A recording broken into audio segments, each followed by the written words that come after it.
మాలక్క దక్షిణ అండమాన్ నుంచి పశ్చిమ వాయువ్య దిశగా కదులుతూ తీవ్ర అల్పపీడనం బలపడుతుంది. ఇవాళ వాయుగుండం అల్పపీడనంగా మారనుంది. రేపు వాయుగుండం బలపడి ఎల్లుండి తుఫానుగా మారనుంది. తుఫాను తీరం ఎక్కడ దాటుతుందనే దానిపైన తెలంగాణ ఎఫెక్ట్ ఉంటుందన్న వెదర్ ఆఫీసర్ శ్రీనివాస్తో కల్పన ఫేస్ టు ఫేస్. బంగాళాఖాతంలో కొనసాగుతున్న అల్పపీడనం నిన్న తీవ్ర అల్పపీడనంగా మారింది. ఈ రోజు వాయుగుండంగా మారే అవకాశం ఉందని చెప్పేసి ఇప్పటికే ఇటు వాతావరణ శాఖ అధికారులు తెలపడం జరిగింది. మరి ఈ వాయుగుండం ఎఫెక్ట్ తెలంగాణ రాష్ట్రం మీద ఏ విధంగా ఉండే అవకాశం ఉంది? ప్రస్తుతం నేను వాతావరణ కేంద్రంలో ఉన్నాను. మరి మనతో పాటు వాతావరణ శాఖ సీనియర్ అధికారి శ్రీనివాస్ గారు ఉన్నారు. ఒకసారి వారితో మాట్లాడదాం. సార్, ఇప్పుడు ఏదైతే కొనసాగుతుందో అల్పపీడనం, ఈ అల్పపీడనం కారణంగా ఇప్పటికే ఇటు తమిళనాడు కావచ్చు, అదేవిధంగా ఏపీకి సంబంధించి పలు ప్రాంతాల్లో వర్షాలు నమోదవుతా ఉన్నాయి. ఇక తెలంగాణకు వచ్చేసరికి కూడా ఏ విధంగా ఉండే అవకాశం ఉంది? ప్రస్తుతం ఈ తీవ్ర అల్పపీడనం స్టేటస్ ఏ విధంగా కొనసాగుతుంది సార్? ఈ నెల 22వ తారీఖు మొన్న ఈ ప్రాంతంలో ఒక అల్పపీడన ప్రాంతం ఏర్పడింది. మలక్కా స్ట్రైట్ అంటాం, ఈ ప్రాంతంలో ఏర్పడింది. ఇది నిన్న కొంచెం ఈ దిశలో ప్రయాణం చేసి ఈ ప్రాంతానికి చేరుకుని ఇక్కడ తీవ్ర అల్పపీడనంగా మారింది.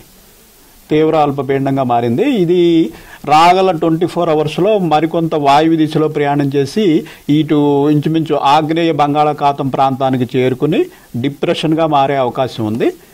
ఈ రోజు నైట్, రేపు ఉదయంలోగా ఇది డిప్రెషన్గా మారే అవకాశం ఉంది. తదుపరి ఇది ఇదే దిశలో ప్రయాణించి సైక్లోన్గా కూడా మారే అవకాశం ఉన్నట్టుగా ప్రస్తుతం మనకు మోడళ్లు సూచిస్తున్నాయి. అయితే ఇది ఈ తూర్పు తీరాన్ని ఎక్కడ దాటుతుందన్న దాని మీద ఇంకా కన్సెన్సస్ లేదు. కొన్ని మోడల్స్ అయితే మనకి ఇది తీరానికి దూరంగా మూవ్ అవుతూ ఇట్లా బంగ్లాదేశ్ ప్రాంతానికి చేరుకునే అవకాశం ఉందని సూచిస్తుండగా, మరికొన్ని మోడల్స్ మటుకు ఇది మన కోస్తా ఆంధ్ర తీరాన్ని ఆనుకుని ఈ రకంగా ప్రయాణిస్తుందని చూపెడుతున్నాయి. సో దీని మీద మనకి స్పష్టత అనేది ఈరోజు ఇది డిప్రెషన్గా మారిన తర్వాత ఇది కరెక్ట్గా దీని ట్రాక్ ఇదంతా కూడా మన హెడ్ క్వార్టర్స్ నుంచి రిలీజ్ చేయడం జరుగుతుంది. ఏది ఏమైనప్పటికీ ఇది ఇట్లా దూరంగా పోయినట్టయితే తెలంగాణ మీద ఏమాత్రం ప్రభావం ఉండదు. లేక ఇది మన కోస్తా ఆంధ్ర తీరాన్ని ఆనుకుని ప్రయాణించినట్టయితే ముఖ్యంగా మన ఉత్తర తెలంగాణలోని ఇటు భద్రాద్రి కొత్తగూడెము, ఖమ్మము, నల్గొండ, సూర్యాపేట ఈ ప్రాంతంలో కొద్దిపాటి వర్షాలకి అది కూడా ఈ రోజు నుంచి 5, 6, 7 రోజుల్లో ఉంటుంది. సో ప్రస్తుతం అయితే రాగల 5 రోజుల వరకు తెలంగాణకి ఎటువంటి వర్ష సూచన లేదు, ఏ విధమైన హెచ్చరికలు కూడా లేవు. వరంగల్ కావచ్చు, హన్మకొండ కావచ్చు దాదాపు తీరని నష్టాన్ని చేకూర్చింది. ఇప్పటికీ రైతులు కూడా అట్లాంటి మోంతా తుఫాన్ నుంచి తేరుకోలేదు. అట్లాంటిది మళ్ళొకసారి కూడా ఒకవేళ విశాఖపట్నం నుంచి కాకుండా ఇంకా ఏదైనా ఎఫెక్ట్ అంటే ప్రజెంట్ సైక్లోన్ గానే మారుతుందా, లేదంటే సూపర్ సైక్లోన్ అట్లాంటి ఏమైనా చూపిస్తుందా సార్? మోంతా తుఫాను మనకి ఈ మచిలీపట్నం నుంచి కాకినాడ మధ్యలో తీరాన్ని దాటుతుందని, అది తెలంగాణకి ఆనుకుంటూ పోతుందని మనము 3 రోజుల ముందు నుంచి కూడా తూర్పు తెలంగాణలోని జిల్లాలకి మనము రెడ్ అలర్ట్ పెట్టడం జరిగింది. ఆ విధంగానే అది రెడ్ అలర్ట్ మనం కాకపోతే జరిగింది ఏంటంటే ఒక 3 జిల్లాల్లో కాన్సన్ట్రేటెడ్గా ఒక 4-5 గంటల పాటు ఇది ఒకే చోట ఉండిపోవడం వల్ల ఆ జిల్లాల్లో అత్యధిక వర్షపాతం అనేది నమోదైంది. ఇప్పుడు ఈ తుఫాను ఏంటంటే మనకి కొంచెం డీప్ వింటర్లోకి వెళ్ళిన తర్వాత ఒకప్పుడు ఏమవుతుందంటే ఈ సముద్ర జలాల్లో ఉన్నటువంటి టెంపరేచరు, సముద్రాన్ని నుంచి డెరైవ్ అయ్యే ఎనర్జీలో రకరకాల మార్పులు ఉంటాయి. దీనివల్ల ఏమవుతుందంటే ఇది అప్పర్ లాటిట్యూడ్స్లోకి ప్రవేశించకుండా ఈ ప్రాంతంలో ఇంచుమించు 3 రోజులు బట్టి కొనసాగుతుంది. సో దీనికి అనుకూల వాతావరణం మనకి ఈ ప్రాంతంలో అబ్జర్వేటరీలు కూడా ఏమి ఉండవు. సో ఇక్కడి నుంచి మనం శాటిలైట్ ద్వారా వచ్చిన టెంపరేచర్లు, ఈ సీ వాటర్ టెంపరేచరు వీటిని అనలైజ్ చేసుకుని ఒక ట్రాక్ అనేది ఇవ్వడం జరుగుతుంది. ఏదేమైనా ఇది డిప్రెషన్గా మారిన దగ్గర నుంచి కూడా మన హెడ్ క్వార్టర్స్ నుంచి ఇది ప్రాబబుల్ ట్రాక్ అనేది వచ్చేస్తుంది.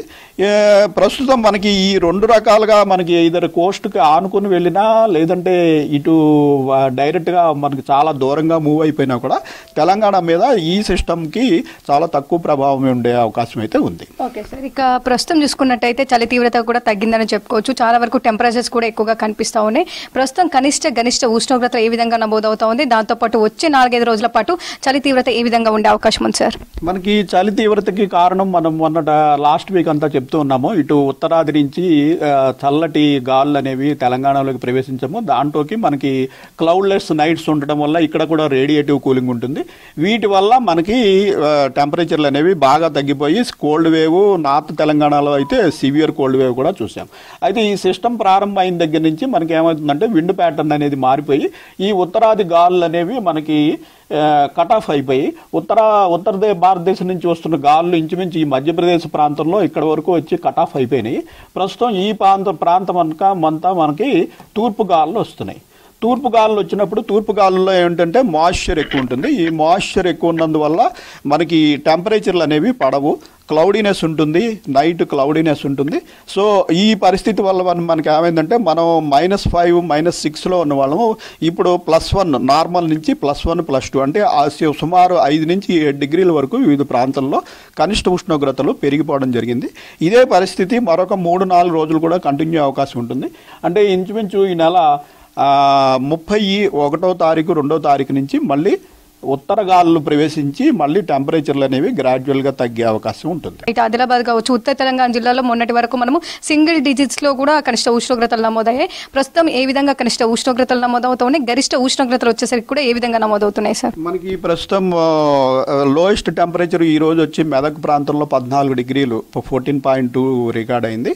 హైయెస్ట్ టెంపరేచర్ వచ్చి 20 డిగ్రీస్ ఇటు భద్రాద్రి కొత్తగూడెం ప్రాంతంలో అంటే 14 నుంచి 20 డిగ్రీల మధ్యలో రికార్డ్ అవుతున్నాయి. మన సిటీలో కూడా 17 నుంచి 19 డిగ్రీలు, మన బేగంపేట అబ్జర్వేటరీలో అయితే 19 డిగ్రీలు గత 2 రోజులు బట్టి నమోదవుతుంది.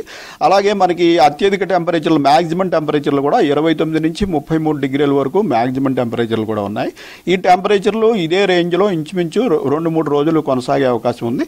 తర్వాత ఈ సిస్టమ్ గమనాన్ని బట్టి ఈ సిస్టమ్ దూరంగా వెళ్ళిపోయినట్టయితే కొంచెం తొందరగానే మనకి ఉత్తర గాలులు ప్రవేశిస్తాయి.